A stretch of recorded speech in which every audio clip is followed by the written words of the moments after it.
Why is this happening to me? What do you think happens when we die? Qu'est-ce qu'il y a de pénible que d'être avec soi-même? Réveille-toi, réveille-toi. Hey, yeah. It's time to wake up. Réveille-toi, hey. Réveille-toi. Wake up, wake up, wake up.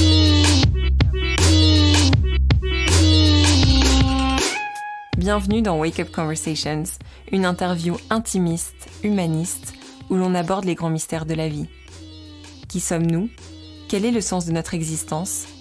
Que se passe-t-il après la mort? Avons-nous tous un destin? Je suis Anaïs Raoux, directrice de l'école de développement personnel Wake Up, et on va parler ici des sujets qui nous tiennent à cœur au sein de l'école. Des sujets qui aident à grandir, des sujets qui dérangent, des sujets qui éveillent les consciences et redonnent le pouvoir à ceux qui osent y croire. Bernard Werber est l'un des auteurs français contemporains les plus lus au monde. À son compteur, 30 millions de livres. Mais plus qu'un écrivain à succès, il est un raconteur d'histoires, un homme simple, drôle, à l'imagination débordante. Pour cet épisode, on s'est donné rendez-vous à l'hôtel Molitor où on a siroté une boisson fraîche en pleine canicule parisienne. Et ensemble, on a parlé de son enfance difficile, de sa carrière d'écrivain à succès, de sa vision du monde et de l'humanité, et même de ses vies antérieures. Installez-vous confortablement, je vous emmène dans cette conversation avec Bernard Werber.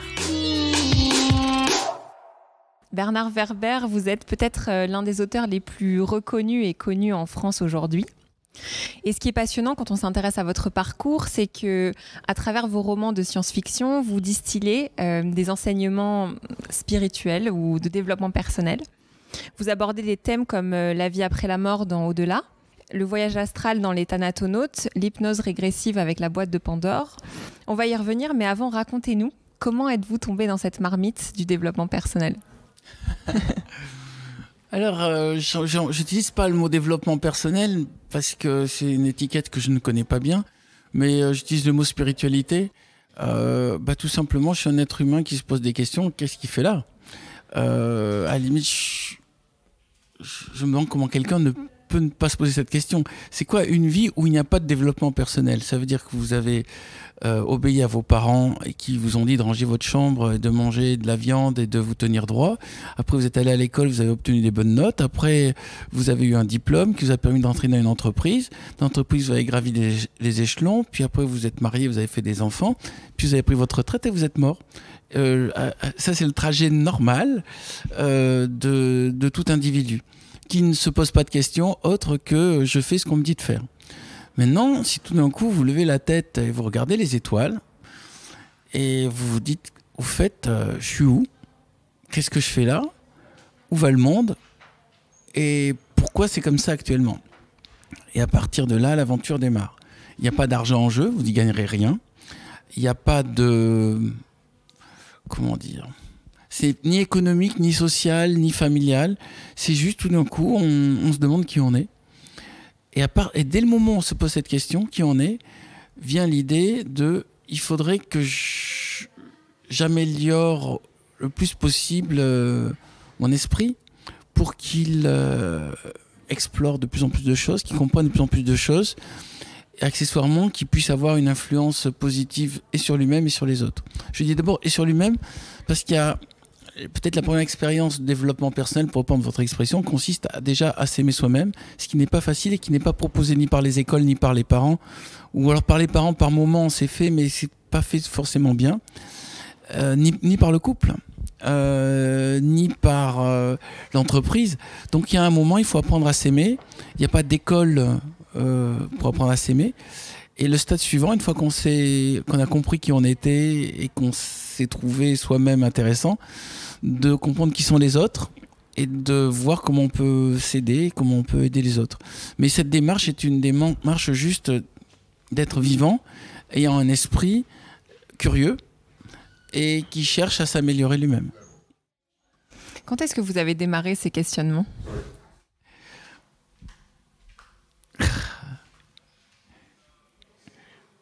C'est marrant, votre question. Quand c'est que j'ai démarré ? Quand c'est que je me suis autorisé à réfléchir à tout ça de manière un peu organisée, je veux dire, c'est précisément à l'âge de 13 ans, quand j'ai rencontré en colonie de vacances un garçon qui s'appelle Jacques Padovani. Il avait 13 ans lui aussi. Et il était très calme. Et je lui ai dit, c'est quoi ton truc pour être aussi calme? Et il m'a dit, c'est le Raja Yoga. Et je lui ai dit, j'ai envie que tu me l'apprennes. Et je suis devenu quelque part son disciple, savoir qu'il m'a appris à faire le lotus, à me lever le matin plus tôt, à regarder le lever de soleil, et à faire ce qui me semblait être du voyage astral, et à faire tout en conscience. Ça a duré, c'est comme un enseignement intense qui a dû durer 1 mois. Et suite à ça, j'ai cru que tout le monde était comme ça, j'ai cru que ma voie était tracée, et pas du tout. D'abord, j'ai cherché d'autres écoles de yoga où j'ai pas du tout trouvé ça. C'était lui, c'est lui qui d'un coup m'a ouvert à la spiritualité orientale et à cette idée que quand je fais quelque chose, il faut que je le fasse en conscience, que je vive l'instant présent et que j'avais une évolution personnelle à faire et que tout devait participer à faire que je sois chaque jour un peu mieux. Alors maintenant, le critère de un peu mieux, ça veut dire un peu plus, je sais pas d'autres termes que conscient. Vous savez, avant, la première aventure, c'est l'aventure de la vie. La deuxième aventure, c'est l'aventure de l'intelligence. Et pour moi, la troisième aventure, c'est l'aventure de la conscience. La conscience, parce que derrière ce mot aussi, il faut apporter peut-être une définition. La conscience, c'est précisément percevoir qui on est, ce que sont les autres, ce qu'est la nature dans laquelle on se trouve, et faire les choses en sachant pourquoi on les fait, ou du moins en se posant la question pourquoi on les fait, et non pas juste pour faire plaisir aux autres. C'est peut-être le premier état de conscience, c'est se libérer de l'enseignement des profs et du regard des parents pour s'inventer une autoréférence. Décider que on va décider nous-mêmes comment on évolue avec cette envie d'évoluer. Mais tout ça, après, je l'ai complété en lisant des livres. J'ai eu le troisième œil de Hobson Grandpas. J'ai commencé à lire L'herbe et la petite fumée de Castaneda. Ça m'a donné une curiosité. Et de cette curiosité, le monde est bien fait. Quand vous êtes curieux, les informations arrivent. Et plus les gens perçoivent que vous êtes curieux, plus il y a des gens qui viennent vers vous pour vous apporter des informations. Et là, maintenant, j'ai beaucoup plus que 13 ans. J'ai 57 ans. Et chaque jour, j'ai appris quelque chose. Et chaque jour, il me semble, amélioré. Maintenant, je redoute l'instant où, comme un avion, tout ce qui monte finit par descendre. Je me doute qu'à un moment, ça va redescendre, mais j'essaie d'être le meilleur humain possible et d'avoir l'esprit le plus éclairé possible et d'aider les autres. Et qu'est-ce qui, à 13 ans, vous a poussé à vouloir plus de sérénité, plus de calme et d'aller mieux ? D'abord, déjà parce que j'allais pas très bien. Je venais de vivre très mal la mort de mon grand-père, Isidore Verber, et je me suis dit, il est mort d'une manière pas bien, à savoir qu'il demandait qu'on laisse mourir. On a fait sur lui de l'acharnement thérapeutique. Et je me suis dit, ok, ça se peut que moi aussi je finisse comme ça. Donc je dois tout faire pour ne pas finir comme ça. Ensuite, il m'a semblé voir que mes parents avaient une formule de vie à l'ancienne, mais qui n'était pas satisfaisante. Ils communiquaient pas bien. Ils n'avaient pas l'air épanouis, ils n'avaient pas l'air heureux. Bon, les deux ont été formidables. Ma mère m'a donné le côté artiste et mon père m'a donné une conscience et des bonnes histoires de la politique. Mais les deux n'étaient pas épanouis. Et je me suis dit, il faut que j'arrive à être plus heureux qu'eux. Et pour être plus heureux qu'eux, il faut que je rentre dans un mécanisme d'apprentissage permanent du monde, de la nature. Pas un apprentissage permanent scolaire, mais un apprentissage permanent de qui je suis, qu'est-ce que je fais là, et comment aller plus loin avec des gens de plus en plus intéressants. Et je crois que j'ai pas arrêté d'améliorer mes rencontres. Voilà. je sais pas, maintenant que vous me posez la question, c'est la première chose qui me viendrait à l'esprit, ça serait ça. Et j'ai également lu et j'ai regardé quelques-unes de vos interviews. Vous racontez notamment qu'à 8 ans, il y a eu un événement marquant aussi dans votre vie qui est que vous n'êtes pas arrivé à sortir du lit. Est-ce que vous pouvez nous raconter Alors, c'est un grand mystère. Pourquoi faut-il avoir des épreuves qui nous tombent dessus comme ça, qui ont l'air un peu injustes, Et j'ai fini par trouver une réponse qui est pour nous forcer à évoluer. Pourquoi les gens ont du malheur qui leur tombe dessus? Moi, c'est vraiment le truc étonnant, c'est qu'à 8 ans, on a détecté un rhumatisme articulaire général de tout le corps. Et à l'époque, la maladie n'était pas connue. Cette maladie a été découverte en 69 par Jean Dossé. Ça s'appelle la spondylarthrite ankylosante, qui est une solidification de toutes les articulations qui termine par un blocage complet de tout le corps. À partir de là, je me suis toujours vu comme quelqu'un de condamné à devenir infirme, et je me suis pensé en futur homme circulant en fauteuil roulant. Et j'ai mis au point plein de stratégies pour essayer d'éviter ça, à commencer par l'imaginaire, ensuite des formes de tai chi chuan, de sport, de sport souple, parce que j'étais pas très bon en sport. Et puis cette maladie finalement est un bienfait, m'a obligé à penser à mon corps. Je crois qu'on s'intéresse à son corps quand on a une maladie. Dès le moment où vous êtes en bonne santé, vous considérez que tout le monde est en bonne santé, que tout va bien. Et là, je me suis vu en gros à 8 ans petit vieux, quoi. J'avais déjà des lunettes, j'étais incapable de monter à la corde en cours de gym. Je lisais beaucoup et j'étais plutôt solitaire. Donc il y avait déjà ancré une sorte de terrain prêt pour être écrivain, mais pas pour être alpiniste ni aviateur. Et puis, peut-être parce que je me suis toujours vu condamné, le fait que cette maladie soit pas aussi terrible que je l'avais prévu est devenu une source de satisfaction.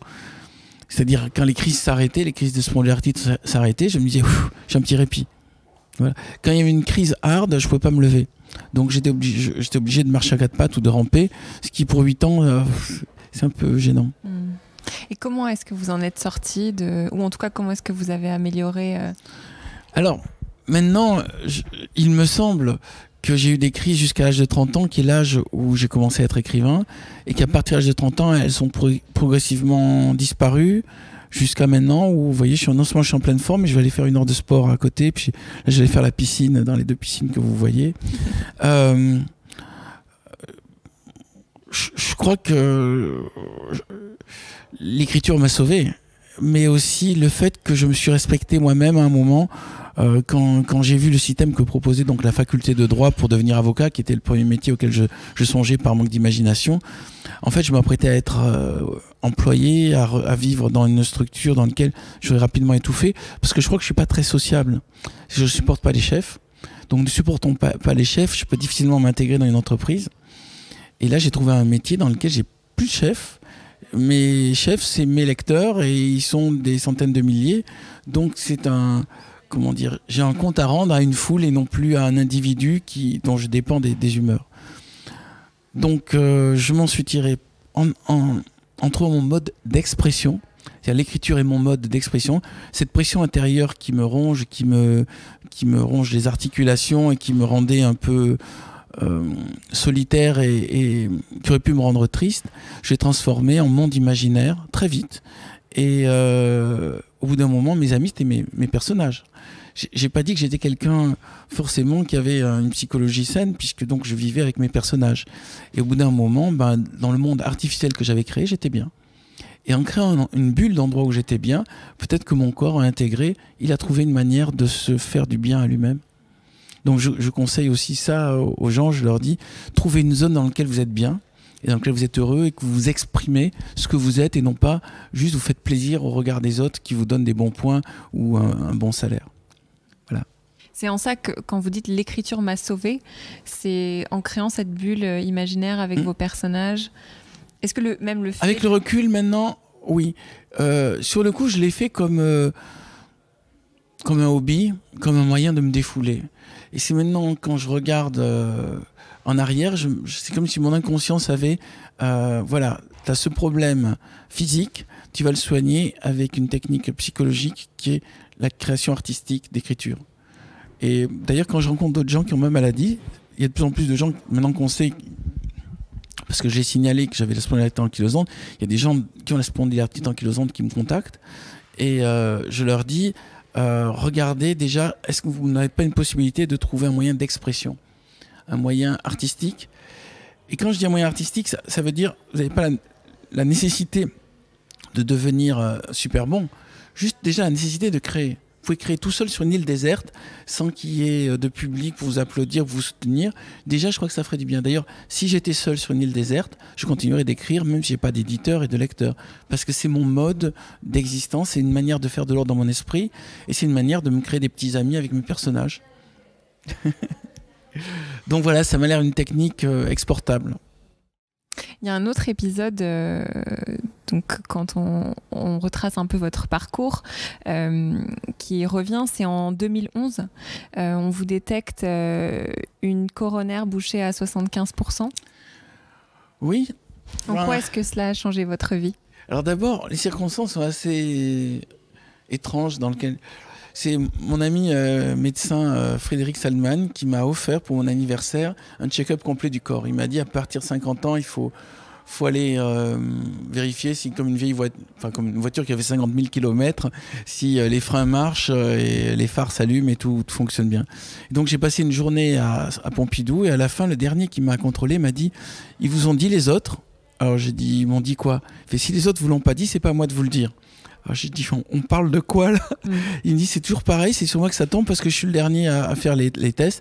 Mais cette fois-ci, ça ne marchera pas. Je ne vous le dirai pas, c'est inscrit dans votre dossier. Demandez à votre médecin, il vous le dira. Et là, à partir de là, j'ai demandé à mon médecin qui m'a dit, on a trouvé une coronaire qui bouchait 75%. Normalement, on devrait faire un pontage, mais c'est mal placé. Normalement, on devrait mettre un stent, vous savez, un petit ressort. Mais c'est mal placé, on ne peut pas faire ça, donc on va devoir faire un pontage. C'est une opération dans laquelle à cœur ouvert, dans lequel c'est un peu lourd. Mais on n'est pas persuadé qu'il faut faire cette opération, donc j'ai discuté avec mes collègues et ils m'ont dit en gros il y a 50% qui veulent qu'on fasse le pontage et d'autres qui pensent qu'on peut ne pas le faire. Donc c'est toi qui décides. Je fais quoi ? Donc je décide l'opération à pile ou face. Il me dit on en est pratiquement là. Donc j'ai dit qu'est-ce que tu feras à ma place ? Il m'a dit moi à ta place, je me fixerai une discipline qui est 50 minutes de cardio-training ou de sport tous les jours. Et donc depuis 2011, je fais 50 minutes de sport tous les jours. Et il y a une autre particularité depuis cet événement de 2011, c'est que tous les matins en me levant, je me dis cette phrase et une journée de gagner. C'est-à-dire j'ai l'impression vraiment que je peux mourir comme ça, n'importe quel moment, du fait que mon cœur, il y a un petit bouchon dans mon cœur, et tous les jours où je suis vivant, c'est un miracle. Donc j'essaie d'en profiter, de faire le maximum de choses, je suis dans l'émerveillement d'être vivant.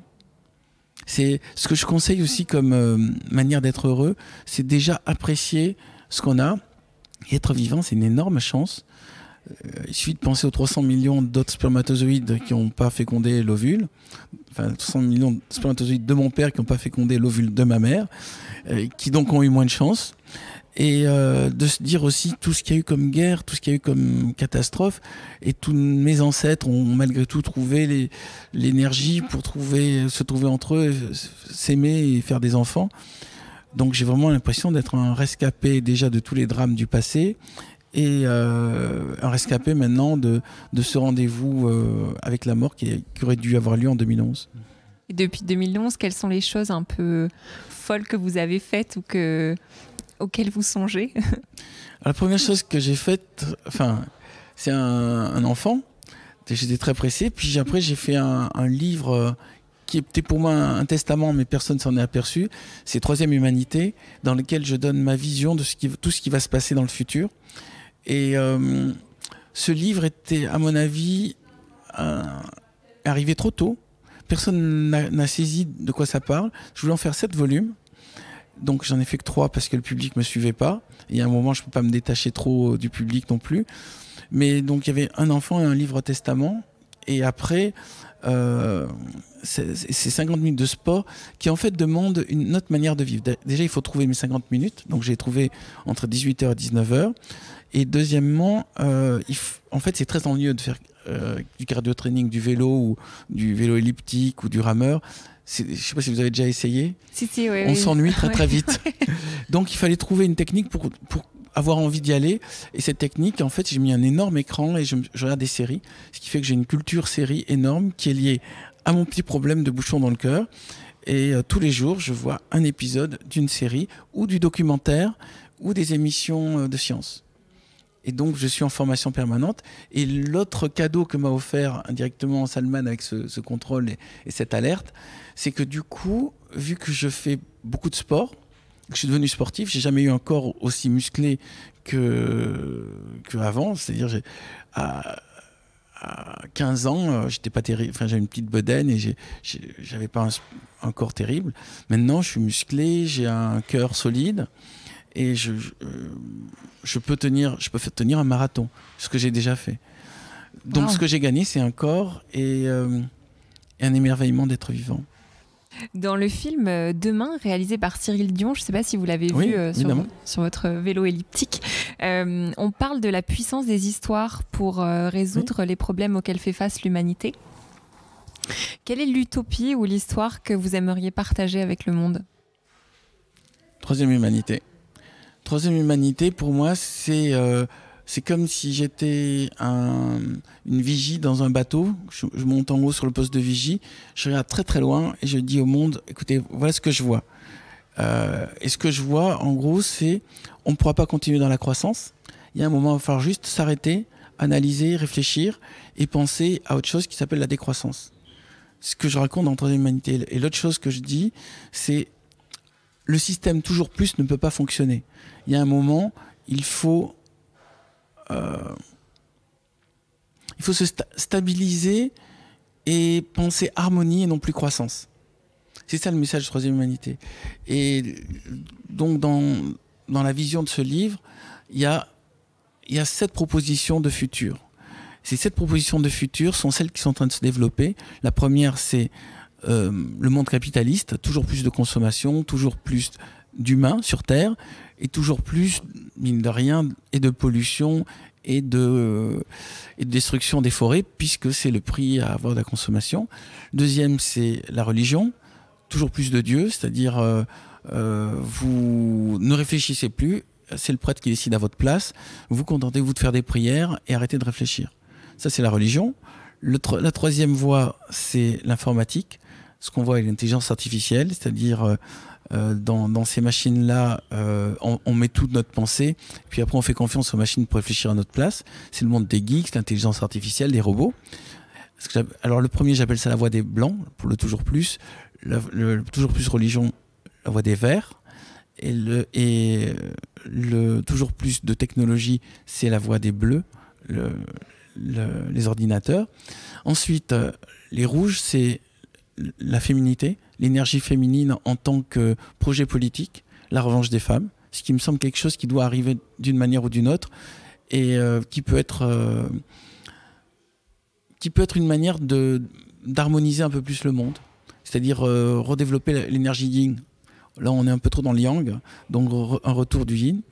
Donc le rouge. Après, le noir, c'est la voie de la fuite. Vu qu'on a tout détruit sur cette planète, il faut partir et aller construire ailleurs. Ensuite, le jaune, c'est la voie de l'immortalité, c'est tout ce qui est biologique, tous ces gens qui essaient de faire un être humain qui puisse vivre 200 voire 300 ans, tout ce qui est ADN, tout ce qui est cellules souches, toutes ces recherches qui ont lieu actuellement pour faire un humain organiquement modifié. Et le dernier, c'est le mauve, qui est la voie de la régression pour des êtres plus petits qui consomment moins avec des villes plus petites et aussi une régression du nombre d'humains, c'est-à-dire renoncer à devenir 10 milliards pour essayer de repenser qu'on passe de 8 milliards à 3 milliards, qui me semble un chiffre dans lequel on abîmerait moins notre planète.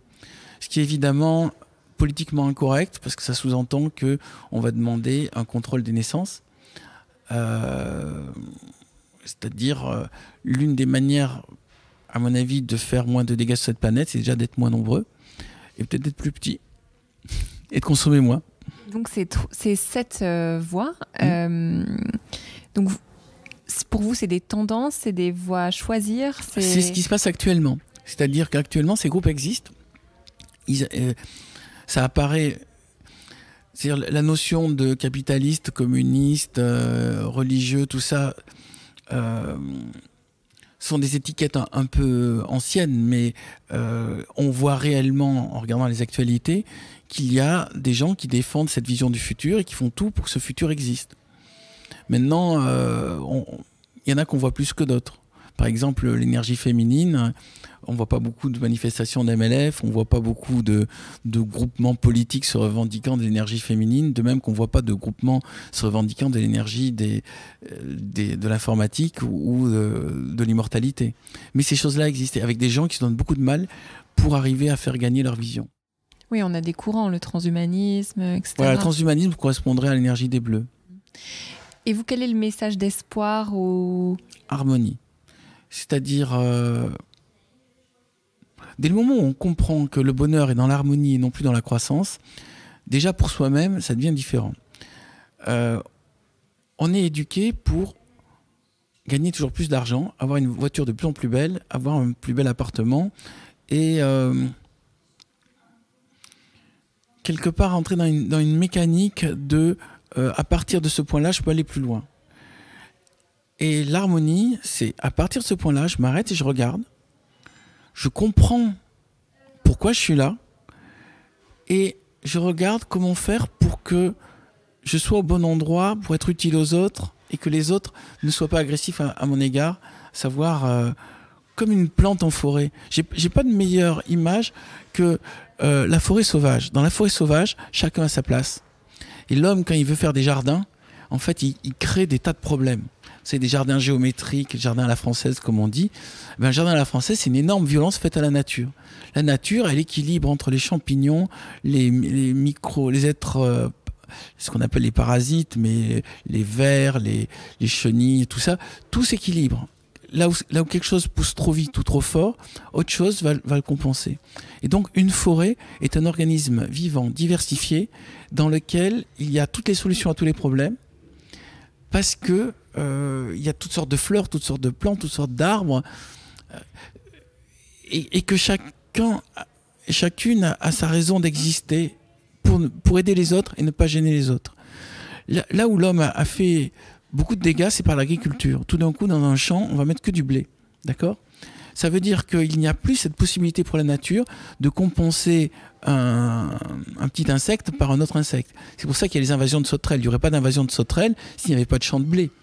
C'est parce qu'il y a sur le même territoire un aliment de consommation pour un seul prédateur. Moi, je rêverais d'avoir partout des petits potagers, qu'on soit tous autonomes, qu'on soit tous indépendants, qu'on apprenne à cultiver la terre, qu'on apprenne à se nourrir nous-mêmes, qu'on sorte du système de consommation de masse et du système de gaspillage. Mais c'est pas de l'écologie, c'est du bon sens sur le long terme pour nos enfants, c'est tout. Mais je crois pas qu'on y va. Je crois que la conscience augmente, mais les intérêts économiques sont tellement importants. Là, je reviens de Hong Kong, et ce que je vois en Chine, avec tous ces bâtiments qui poussent, et puis ces conflits autour de l'intelligence artificielle et du contrôle des gens, j'ai l'impression quand même que cette énergie-là de type chinois, c'est-à-dire plein de consommation, plein de contrôle, beaucoup de contrôle, et beaucoup de systèmes électroniques et informatiques et d'intelligence artificielle pour que l'individu ne soit plus qu'un petit pion à manipuler, c'est quand même ceux qui sont en train d'avancer le plus vite. À côté de ça, tous les mouvements écolos, tous les mouvements de retour à la terre, d'auto-limitation démographique font pas beaucoup de bruit et puis n'ont pas beaucoup d'impact. Parce qu'ils n'ont pas beaucoup d'argent, pas beaucoup de pouvoir politique. C'est pourtant la seule manière de sauver ce qui est sauvable, il me semble. Et j'étais aussi très déçu par les écologies. À un moment, j'ai fréquenté les groupes écologiques et j'ai vu que c'était juste du dogme. Ils appliquent un système dogmatique de type communiste, mais il n'y a pas une pensée, il n'y a pas de spiritualité, il n'y a pas une pensée de la planète. Ils sont juste dans des combats d'arrière-garde. C'est souvent des groupes gauchistes qui se sont transformés en groupes écologistes, en altermondialistes. Je sais pas, ils sont pour des combats très anciens et ils oublient l'intérêt de la planète. Peut-être que l'éveil des consciences dont vous parlez va faire émerger un nouveau courant et plus massif et plus populaire que celui qui existe. Mais vous voyez, je regardais la série de Tchernobyl à la télé. Je crois que cette série, qui est très réaliste, a fait plus de bien pour la cause écologiste et pour cette prise de conscience que tous les groupes qui manifestent avec des pancartes. Il y a un moment, quand on voit réellement ce qui s'est passé à Tchernobyl, eh ben, on a les chocottes. De toute façon, moi, je veux dire, j'ai traité Tchernobyl parce que j'étais journaliste scientifique au Nouvel Observateur à l'époque. Et je me rappelle, on avait des informations fausses. Et j'avais dit à mon collègue, écoute, le nuage qui est arrêté par les Alpes, ça m'a l'air quand même de la propagande. Et il m'a dit, mais non, c'est officiel. Et j'ai dit, écoute, c'est peut-être officiel, mais moi, avec mon intuition, mon pif, je me dis, je vois pas comment un nuage peut être arrêté pile sur notre territoire et toucher que Monaco et le Luxembourg et la Belgique. Et vous voyez, même en France, le mensonge finit par passer. On est tellement habitué à faire confiance à des gens qui n'ont pas les infos. Voilà. Donc, qui veulent à tout prix rassurer ou qui veulent jouer sur l'émotion. Je me rappelle, j'avais aussi à l'époque traité le sida. Quand j'étais journaliste, donc c'était entre 83 et 90, j'étais tombé sur les dossiers de sida et sur le dossier de Tchernobyl. Et je m'étais disputé avec mes collègues parce qu'ils voulaient jouer l'affolement complet au nom d'une sorte de puritanisme. Regardez, il ne faut plus de sexualité. La sexualité, c'est la mort. J'aurais dit, attendez, juste relativisons les choses. Non, ils voulaient foncer sur la panique. Parce qu'en plus, quand vous affolez les gens, vu que c'est une émotion forte, ça fait qu'il y a un attachement. Je veux dire, le journal se vend plus. Faut le savoir. Si vous rassurez, les gens s'intéressent moins aux choses. Si vous leur dites, ayez peur, vous allez mourir, tout de suite, ils ouvrent grand tout leur sens et ils perçoivent les informations, ils sont en écoute. Pour venir sur l'exemple que vous preniez sur la série Tchernobyl et la puissance de l'art et du cinéma pour véhiculer les messages, on dit aujourd'hui dans les neurosciences que le cerveau ne fait pas la différence entre la réalité et, en tout cas le réel et l'imaginé. Selon vous, quelle est la vraie réalité ? Votre question est déjà une réponse. Évidemment, chacun on interprète le monde différemment. Moi, j'ai comme idole Philippe Cadic. Et Philippe Cadic, à un moment, dit on est tous fous, on fait semblant d'être normaux pour que ça soit viable. Mais si les gens laissaient exprimer ce qu'ils sont vraiment, on ne se supporterait pas et on se taperait tous dessus. Donc je crois qu'on est fous et on perçoit le monde par rapport à notre folie. C'est-à-dire qu'on a tous des lunettes déformantes. Ce que vous voyez, ce que je vois, c'est pas pareil. Même quand je parle, ce que moi je crois dire, ce que vous allez comprendre ne va pas être pareil. Ce que vont comprendre les gens aussi, ça va être encore autre chose. Mais une fois qu'on a pris conscience que on perçoit les choses différemment et qu'il y a une réalité objective qui est ni la vôtre, ni la mienne, ni celle du spectateur, mais celle j'allais presque dire d'un être non humain qui viendrait d'un extraterrestre qui arriverait, qui dirait attendez, voilà la réalité que moi je vois en n'étant pas humain, en ne faisant pas de cette planète. Nous, on a tout un passif émotionnel qui fait que tout est déformé. Et puis, il y a beaucoup d'énergie pour manipuler l'individu. Parce qu'il y a beaucoup d'intelligence, que ce soit dans le monde de la publicité, dans le monde de la politique, dans le monde de l'informatique, en vue de faire qu'on se transforme en bon consommateur, en bon électeur, et qu'on marche tous dans la même direction. Mais en tout cas, je ne crois pas aux révolutions violentes, je ne crois pas à tous les mouvements que j'ai vus de contre-pouvoir. Je crois que la manière de faire bouger les choses, c'est d'inventer des nouveaux systèmes qui, juste par leur intelligence et leur performance, rendent le système ancien obsolète. Comme je dis, la vraie révolution ne consiste pas à détruire le monde, ça consiste à le démoder, enfin le vieux monde, ça consiste à le démoder. Les nouveaux outils, que ce soit l'informatique, que ce soit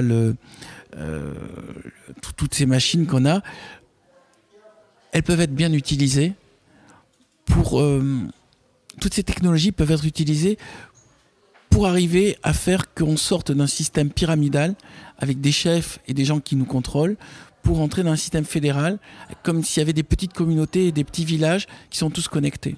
Et en effet, ce système, pour moi, existe chez les fourmis. Les fourmis, c'est des fourmilières qui communiquent entre elles Et ce n'est pas un empire avec un être qui contrôle les autres, qui donne des ordres en fonction de ses caprices personnels. Mais tout ce message, j'ai l'impression que pour l'instant, il n'est pas adapté à l'époque. C'est comme si je parlais trop tôt de quelque chose que les gens ne comprennent pas. Et toute cette perception m'est venue d'observation des fourmis. Quand j'ai vu la cité fourmi, qui est comme un organisme vivant, qui fonctionne, j'ai compris que la communication était la clé. Les gens communiquent mal, ils cherchent à avoir du pouvoir les uns sur les autres, donc ils sont dans un mode de gagnant-perdant. Ils ne pensent pas que tout le monde peut être gagnant, qu'en communiquant, on peut avancer ensemble dans la même direction et que l'intérêt peut être la collectivité. C'est-à-dire on peut trouver un bonheur à faire que toute sa ville soit bien et pas seulement soi et sa famille. Je vous avouerai, ce message m'a l'air tellement évident que je ne sais plus comment le dire. Mais le meilleur mot que je trouve, c'est harmonie. Harmonie avec les autres, harmonie dans la famille, harmonie dans le couple, harmonie avec la planète, harmonie avec tout le monde animal, harmonie avec le monde végétal. Mais tout à l'heure, harmonie avec soi-même. Et harmonie avec soi-même. Mais tout ça, c'est assez nouveau parce qu'il y a eu tellement de guerres, il y a eu tellement d'agressivité avant de la part de nos ancêtres. Il faut épurer tous ces anciens systèmes qui, en gros, quand ça va pas, je prends la massue et je vais tuer celui qui est pas d'accord avec moi. C'est pour ça que je suis contre toutes les formes de révolution violente. Et j'allais même dire, je suis pour les révolutions discrètes. Pas les gens dans la rue en train d'hurler et de casser des vitrines, mais plutôt inventer des nouveaux systèmes qui permettent de montrer que c'est plus efficace pour l'homme d'être en phase avec son entourage et avec sa planète. Dans vos 2 derniers livres, Au-delà et La boîte de Pandore... Depuis l'au-delà. Oui, pardon, je l'ai en plus avec moi. Oui, vous parlez de la vie après la mort et des vies antérieures. Oui. Ces histoires sont inspirées d'une rencontre que vous avez faite avec une médium, oui. Monique Bacan. Monique Parent-Bacan. Exactement. Pourquoi être allé voir une médium ? C'est encore un de mes anniversaires. C'était Marie-Pierre Planchon, qui fait la météo marine sur France Inter, qui m'a offert ça pour mon anniversaire, une rencontre avec une médium. Et moi, je suis journaliste, mais avant d'être journaliste, enfin à l'époque j'étais journaliste, mais avant d'être journaliste, j'étais curieux. Donc je me suis dit, allons voir. Au début, j'y croyais pas du tout. J'ai dit, je crois pas aux vies antérieures, parce que la plupart des gens, quand ils font des vies antérieures, ils se retrouvent Napoléon, Jésus-Christ ou Cléopâtre, et les probabilités d'être Napoléon, Jésus-Christ ou Cléopâtre sont très faibles. Mais pour moi, la plupart des gens étaient paysans ou soldats, et ils avaient des vies minables. Donc c'est pour ça que je me dis, j'y crois pas. Et elle m'a dit, vous avez eu 111 vies, il y en avait 100 qui n'étaient pas intéressantes, et je vous parlais des 11 qui étaient intéressantes. Et là, je trouvais ça amusant, je trouvais que c'est un angle. Et elle m'a raconté des histoires, et à la fin, puisqu'on en revient à cette notion, la révolution par les bonnes histoires, et je me suis dit, écoutez, vrai ou pas vrai, ça n'a aucune importance, ce que je vois, c'est que vos histoires m'ont beaucoup plu. En plus, elles expliqueraient certains de mes comportements. Et à partir de là, je repars avec le sourire, et je considère que vous avez rempli le contrat. Voilà, c'était tout. Mais d'ailleurs, dans l'une des histoires, je me suis retrouvé parce qu'après, je suis allé explorer en hypnose, mes samouraïs au Japon, et je me suis aperçu que j'étais un samouraï épanoui, on va dire, puisque je faisais que combattre.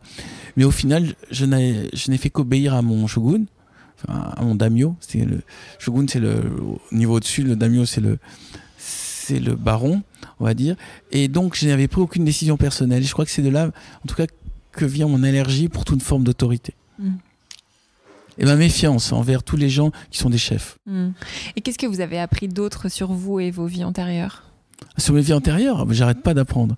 D'abord, j'ai un souvenir qui me semble précis, ou en tout cas j'ai l'illusion d'avoir un souvenir précis de ma vie de femme. J'ai été femme de harem en 300, j'ai fini par le situer en 300 avant Jésus-Christ, parce qu'il n'y a pas le lieu avec la date qui apparaît, même pas votre nom.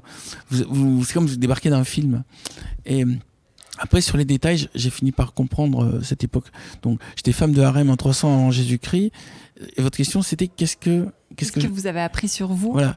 Alors, déjà, d'être une femme, d'avoir l'illusion d'être une femme, ça m'a permis de voir. Bon, le harem, j'ai été vendue par mes parents alors que j'étais gamine. Je ne sais même pas mon âge parce qu'à l'époque, il n'y avait pas d'état civil. D'abord, j'ai pu voir que le statut des femmes dans le passé était assez difficile. Je crois que vraiment, elles commencent à avoir un peu de reconnaissance ou d'estime maintenant, hein, et encore que pendant tous les pays, en Europe, en Amérique. Femme de harem, vous savez, c'est limité comme truc. Hein. La plupart, d'ailleurs, de mes vies anciennes, j'étais très surpris de voir à quel point on s'ennuyait. Tous les jours se ressemblent. Il n'y a pas de télévision, il n'y a pas d'actualité, on ne voyage pas. En plus, on était une quarantaine dans cet harem-là, autour d'un bassin, un peu comme le bassin ici, là. Peut-être pour ça que je suis attiré par les bassins. Je vais tout le temps autour d'un bassin et je m'étais fait ami avec l'eunuque. Un eunuque qui était particulièrement rigolo et on se marrait tous les deux et on allait sur la terrasse et on allait regarder les étoiles. Donc ça, c'est une vie dans laquelle j'ai des détails assez précis. Je me rappelle, il nous tenait par une chose. Il nous disait qu'en dehors du harem, de l'édifice, dehors il y avait la guerre et les maladies. Et des hordes de pauvres qui nous attaquaient. Donc vu qu'on le croyait ça, c'était une prison dorée, on n'avait pas envie de sortir non plus. Je crois qu'ils auraient ouvert grand les portes, on restait parce qu'on était bien nourris, on était bien habillés, puis on avait une hygiène minimale. Vous racontez qu'il y en a une autre, celle sous l'Atlantide. Qu'est-ce que ça vous a appris sur Alors d'abord, c'est ma seule vie sympa. C'est ma seule vie vraiment, vraiment très sympa. Parce que des autres vies que j'ai visitées, au Moyen-Âge, c'était pas propre, c'était très violent. La plupart des autres vies que j'ai vues, c'était ennui ou violence. Donc, pas terrible. Mais à Atlantide, la première fois où j'y suis revenu en hypnose régressive, ce qui m'a d'abord surpris, c'est le niveau de décontraction de celui que j'avais été. Un peu qui ressemble d'ailleurs à celui de Jacques Padovani. Je pense que quand j'ai vu Jacques Padovani, je me suis dit, tiens, ça me fait penser à quelque chose de connu. Et en fait, c'était comme j'étais quand j'étais en Atlantide. Le type était d'abord physiquement très bien dans sa peau. La première info que j'ai eue dans ma tête quand j'ai repensé à lui, c'est rien ne peut le contrarier. Il est tout le temps de bonne humeur, et tout le temps tranquille, tout le temps souriant. Et ça, c'était une pensée complètement exotique. Il n'avait non seulement aucun stress, mais il était là en train de faire des ricochets avec des galets dans l'océan. La première image que j'ai de lui, c'est ça. Et tel qu'il le faisait, il n'attendait rien. Il était juste là, vivant et bien, avec une petite jupe, bronzé. Là, ça, c'est la première info. Et la deuxième info que j'ai eue en temps dans sa tête, c'est qu'il avait 821 ans. Voilà. À partir de là, j'ai compris que j'ai été détendu. C'est parce qu'à 821 ans, on relativise tout. C'est-à-dire plus rien ne vous ennuie, quoi. Je me suis dit peut-être que quand on meurt à 90 ans, en fait, on a des vies prématurées. C'est pour ça qu'on est aussi... tout semble grave, tout semble terrible et tout. Parce qu'en fait, on démarre juste. Le temps manque. Oui, le temps manque pour prendre les distances. Déjà, imaginez-vous, si vous avez 200 ans, je pense que vous relativiserez beaucoup de choses. Hein. Vous serez plus dans la peur de déplaire, la peur de manquer, la peur de. Vous êtes dans ça avance ou ça avance pas. Ça n'empêche pas de mourir, mais en tout cas au moins on le fait avec une forme de décontraction. Donc première info, il est décontracté. Deuxième info, il était très âgé, tout en étant en pleine forme. Et après, l'autre info, c'est quand j'ai visualisé en train de travailler. En fait, il soignait les gens par les mains en focalisant. Il mettait les mains sur le corps de la personne qui soignait et il voyait des lignes blanches et rouges comme des méridiens. Et avec la main, il envoyait de l'énergie aux endroits où il y a des sortes d'embouteillages et il libérait le truc. Et là, au moment où je suis arrivé dans la séance, il était avec un type. Il faisait ça et il lui disait « Votre problème n'est pas un problème énergétique, c'est un problème de constipation. Il faut que vous buviez plus d'eau. » Et il demandait combien vous buvez d'eau. Il faut en boire plus parce que l'eau nettoie le système digestif. Et donc, mon ancien moi-même a expliqué le principe de la nécessité de boire beaucoup d'eau. Et le type, du coup, qui devait travailler dans le système de voirie a dit « Ça me donne une idée pour faire un système de nettoyage, en fait, de tout à l'égout de la ville, parce que jusque-là, c'était un peu comme d'ailleurs à l'Antiquité, à savoir des rigoles. J'ai situé ça après, à 12 000 ans avant Jésus-Christ. Ce qui fait que... Voilà. Et j'ai assisté à la destruction de l'Atlantide. J'étais sur la plage Et on a vu la vague venir avec ma compagne de l'époque. Et je me suis dit, bon, ben voilà, ça s'arrête. Mais j'étais pas dans la peur. La vague était énorme. D'ailleurs, je me rappelle un petit détail.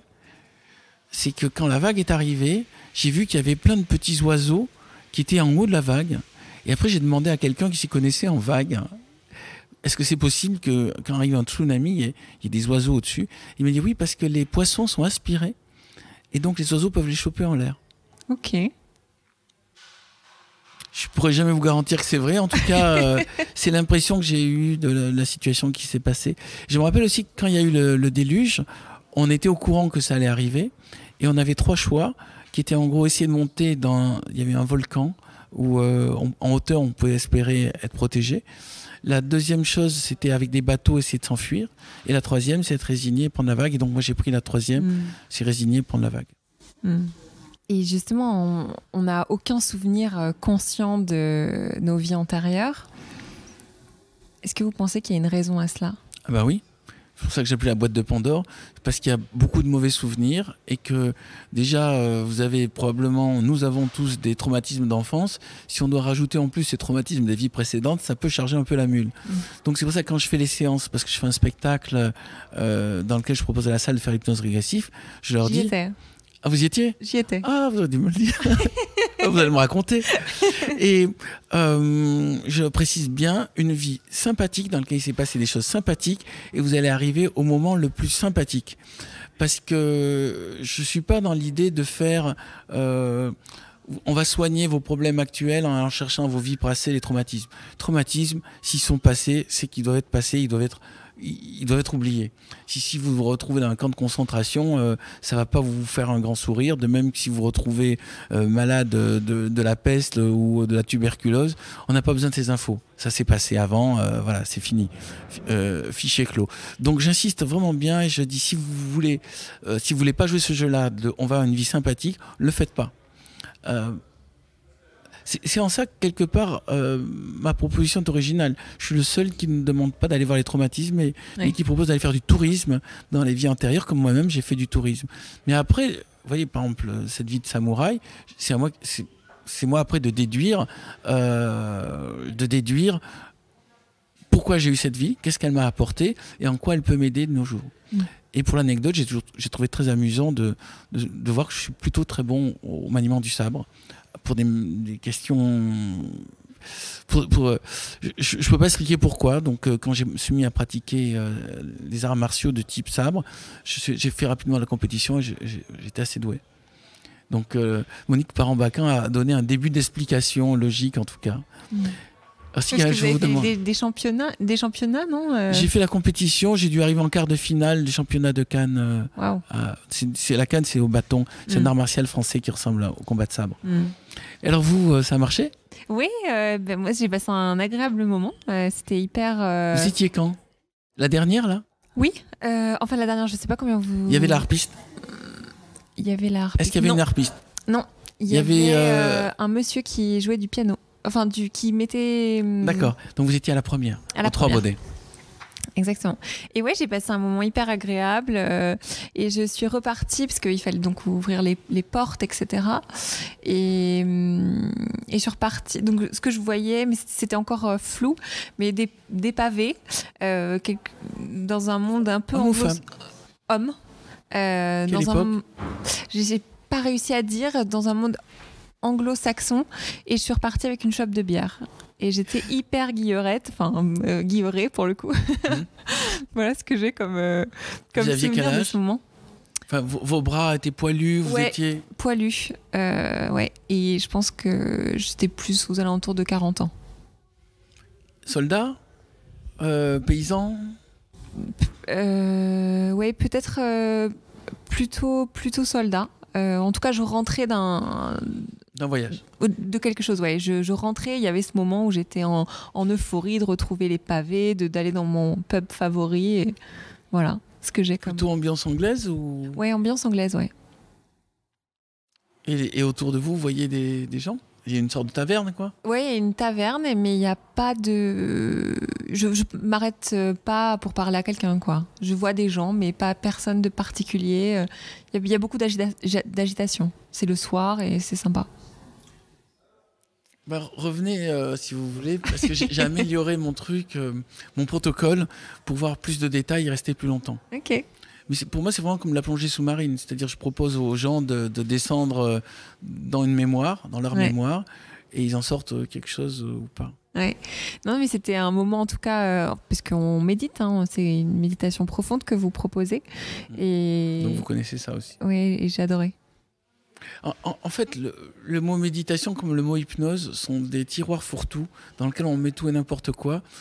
Moi, j'aime bien le terme de proposition-acceptation. Je vous propose de fermer les yeux, vous fermez les yeux. Je vous propose d'aller voir votre passé, vous allez voir votre passé ou pas. Vous fermez les yeux ou pas, d'ailleurs. Et je vous propose d'aller ouvrir la porte de votre inconscient, vous le faites ou pas. Et je vous propose après d'aller ouvrir une des portes de vos vies antérieures, vous le faites ou pas.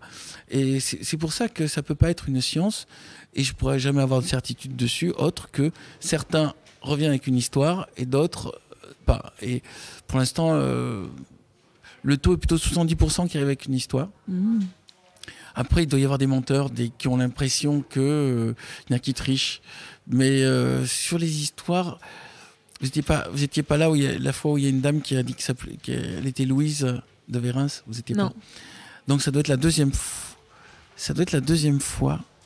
Ah non, si, c'est la première fois. Il y a une dame qui s'appelle Valérie Perrin, donc du coup que j'ai connue après, et qui a raconté qu'elle était la maîtresse de Rousseau en Suisse. Et elle a retrouvé son nom, elle s'appelait Louise de Vérens, et elle a découvert après qu'elle existait réellement. Mais elle ne la connaissait pas avant. C'est un des cas les plus purs, à savoir trouver le nom. Elle a dit que ça se passait à Vevey, en Suisse. J'étais sa maîtresse, je pensais qu'à lui, et ça me donnait envie d'écrire moi-même. Dingue. Voilà. Alors là, c'était... Ouais. Là, il n'y a pas d'explication juste psychologique, sachant qu'après, je suis allé discuter avec elle, donc, et elle m'a dit, j'avais jamais entendu parler de cette personne. On a trouvé son visage, on la voit, parce qu'il y a des dessins de l'époque de Louise de Vérens. Oui, elle a fait des recherches ensuite. Ouais, parce qu'elle est aussi écrivaine. Elle était très étonnée que cette histoire soit ressortie. Si on regarde les États-Unis ou le Québec, les sujets de vie antérieure, de spiritualité sont abordés sans tabou. Vous, aujourd'hui, vous en parlez ouvertement, notamment dans les conférences, les shows, les spectacles que vous faites. Est-ce que vous percevez un changement dans la culture et dans les mentalités françaises sur ces sujets ? Alors, peut-être l'influence de Christophe André m'a l'air très positive, parce que je vois beaucoup de gens qui font ces méditations guidées. Moi-même, j'en fais. J'ai l'impression que ça bouge, mais ça touche quand même qu'une petite minorité de personnes. Il y a quand même un réel mouvement de spiritualité qui est en train de se développer en France. Je crois qu'il y a de plus en plus de gens qui font la méditation. Je crois qu'il y a de plus en plus de gens qui ne considèrent plus l'hypnose comme juste un truc de spectacle, mais qui ont compris que ça pouvait être un outil d'exploration de sa pensée, voire de thérapie ou de moyen de s'arrêter de fumer, ou de moyen de mieux dormir. Ça bouge, mais trop lentement à mon goût. Donc c'est pour ça aussi que j'essaie dans mon petit domaine d'accélérer les choses. C'est pour ça que je monte sur scène. Oui, il y a un truc sympa qui est en train de se passer. C'est peut-être pour ça, dire que vous avez créé votre site. Internet y est pour beaucoup.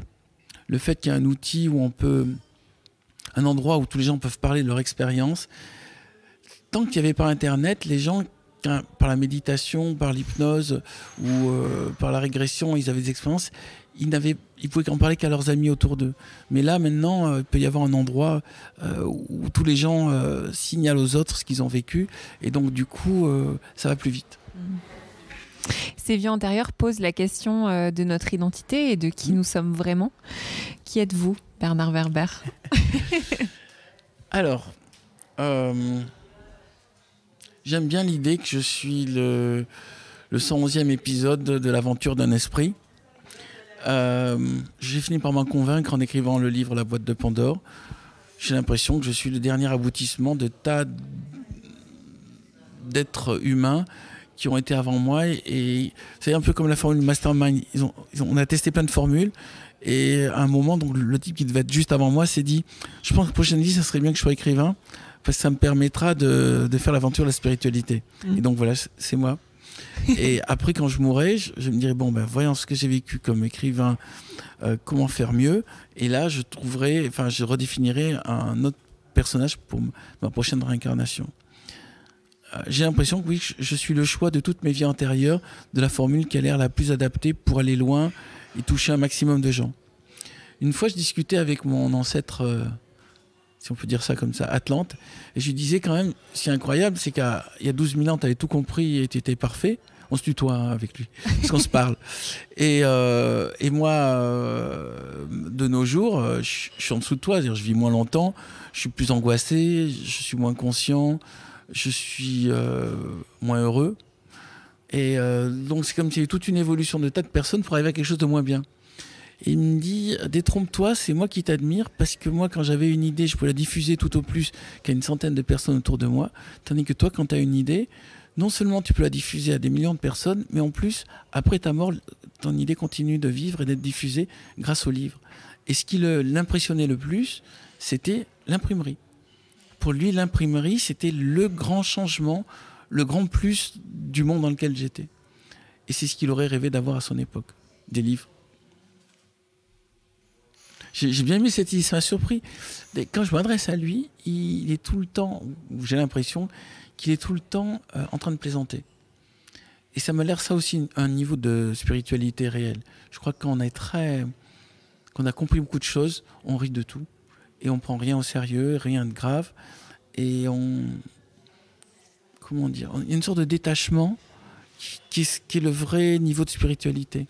Moi j'aime bien ces bouddhas chinois qu'on voit rigolards, avec des gros bides à la rigolard. Ça m'a l'air un peu plus intéressant comme objectif à atteindre plus tard que le prophète sérieux ou en train de gronder parce que vous avez fait des péchés ou qui est en train de vous culpabiliser parce que vous avez vous privilégiez le plaisir au devoir. Moi, je crois à une spiritualité joyeuse, au rire, à la détente, à un monde sans culpabilité, mais par contre, avec de la conscience. Et par exemple, j'ai visité les abattoirs. Ça m'a fait prendre conscience que c'est pas bien de manger des animaux qui souffrent. C'est pas la culpabilité. Il y a personne qui est venu me dire « Oh là là, tu es méchant avec les animaux ». Ça m'a l'air une évidence. Et le combat pour le bien-être des animaux ou pour le végétarisme me semble pas un combat politique. C'est juste comme se laver le matin, c'est une évidence. Comme respecter sa planète, c'est pas un combat d'écologiste, c'est du bon sens. Eh ben, ne pas manger un animal qui a vécu sans lumière, enfermé dans un endroit où il n'a fait que souffrir, ça me semble juste une évidence. Après que ça mette du temps à circuler, je le comprends. Le bon steak bien saignant, avec le morceau de cheddar servi en hamburger, ça fait rêver tout le monde. Bon, ben, il y aura un moment où on va se dire, attends, c'est un morceau de cadavre d'un être qui avait des yeux, qui avait peut-être une famille et que je suis en train de manger avec une publicité qui me dit que c'est plus juteux parce qu'il y a du sang dedans. Voilà. Mais le fait de manger de la viande comme étant le fait de manger du cadavre, ça, j'ai eu cette prise de conscience très très jeune. J'ai des gros problèmes avec mes parents. Ils voulaient me faire manger de la viande, a fortiori saignante. Pour moi, j'ai un blocage. Dès que j'ai vu ça, je ne mange pas ça. Mais peut-être que dans 200 ans, on parlera de notre génération en disant à l'époque, ils bouffaient de la viande, vous imaginez ? Comme maintenant, on dirait à l'époque, ils étaient cannibales en parlant des hommes préhistoriques, quoi. Ouais, moi aussi, je suis végétarienne. Je pense, vous savez, le combat végétarien contre carnivore est un combat dépassé. C'est un combat intelligence contre primitivité, quoi. Mais bon. J'ai quelques questions courtes pour clôturer l'interview. Que diriez-vous à Bernard Werber à 8 ans ? N'aie pas peur. Et continue. Continue dans le chemin que tu as commencé à prendre. Mais n'aie pas peur, ça sous-entend aussi une chose, c'est que si tu as le choix entre prendre un risque ou pas prendre de risque, prends le risque. Je crois que j'étais un peu un gosse un peu trop trouillard. Du coup, j'aurais dû prendre un peu plus de risques. Mais après, avec l'âge, j'ai compris qu'on avait un gain d'expérience si on allait vers l'inconnu. Donc va vers l'inconnu, va vers les zones où les autres ne veulent pas aller. Ce que je faisais déjà un peu, mais faire encore plus. Et ne te soucie pas du jugement des autres. Quand oubliez-vous le temps qui passe ? Quand je fais la méditation le matin, au réveil, dans ma posture du lotus, j'arrive à un moment très court à tout d'un coup être que dans la respiration. Et ensuite, quand j'écris. Alors, quand j'écris, il y a un petit pic vers 11h dans lequel tout d'un coup, j'ai basculé de l'autre côté du miroir. Je suis dans le monde avec mes personnages et je vis avec eux. Une forme de transe. Ça ressemble beaucoup à une transe chamanique, si ce n'est qu'au lieu d'être avec des animaux, des éléments de la nature, je suis avec le monde artificiel que j'ai créé. Wow. Qu'est-ce qui fait selon vous un bon livre ? La capacité à faire que son lecteur devienne meilleur. Meilleur dans le sens plus curieux, plus ouvert, moins dans le jugement et plus dans le questionnement. Que croyez-vous avec certitude ? La nature a toujours raison. C'est vrai ça. Je pense non seulement la nature a toujours raison, mais ce monde est merveilleux. Et faisons tout pour le préserver. Où vous sentez-vous le plus en paix ? Quand je suis face à mon ordinateur et que j'écris très vite. Là, je suis vraiment bien. Merci Bernard. Oh, merci à vous. Vos questions étaient super. Si tous les interviews pouvaient être comme ça serait relaxant. Merci infiniment à Bernard Werber pour cette conversation. Et à vous de nous avoir écoutés jusqu'ici. Pour fêter la sortie de son nouveau livre, Bernard Werber vous donne rendez-vous le 4 octobre prochain au Grand Rex pour le Festival des Chats. Je vous mettrai toutes les infos dans la description de l'épisode. Si vous avez aimé l'épisode, dites-le nous avec des étoiles sur Apple Podcasts. C'est ce qui m'aide le plus. Pensez aussi à partager le podcast en nous taguant sur les réseaux sociaux @wakeup_io et sur mon compte perso @anaïsraux. Ce podcast est une création originale de l'école de développement personnel Wake Up. Vous pourrez nous retrouver sur www.wake-up.io.